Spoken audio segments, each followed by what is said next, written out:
السلام علیکم پیارے بچوں، کیسے ہیں آپ؟ آج میں آپ کو کہانی سناؤں گی ایک بہت نیک آدمی کی۔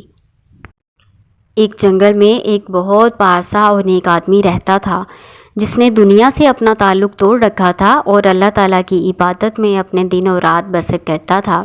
اس کو دنیا کی کوئی پرواہ نہیں تھی۔ ایک دفعہ ایسا ہوا کہ وہ ایک جنگل میں سے گزر رہا تھا تو اس کو ایک سونے کی اینٹ کہیں سے مل گئی۔ وہ اس کو دیکھ کر بہت خوش ہوا۔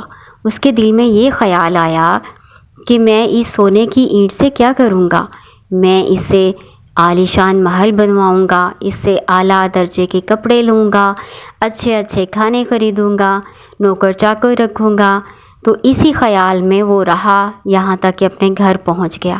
گھر پہنچ کے اس نے کھانا بھی نہیں کھایا، اس کو اللہ تعالیٰ کے ذکر کا یاد بھی نہیں رہا، نہ اس نے نماز پڑھی، نہ اسے اپنے کسی اور کام کا ہوش رہا۔ ہر وقت وہ سونے کی اینٹ کے بارے میں ہی سوچتا رہا۔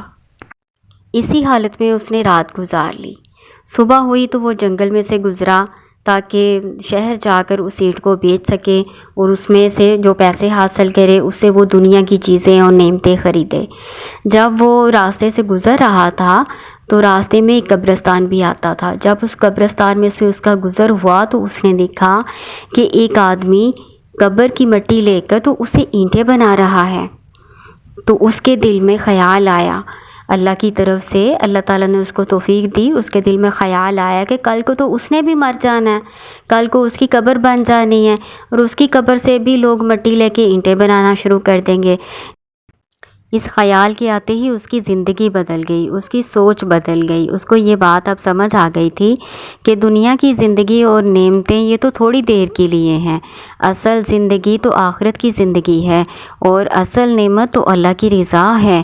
اس خیال کے آتے ہی فوراً اس نے اللہ تعالیٰ کی طرف رجوع کیا، توبہ کی اور دوبارہ عبادت میں مصروف ہو گیا اور اپنی زندگی اسی طرح زہد و قناعت کے ساتھ گزارنے لگا۔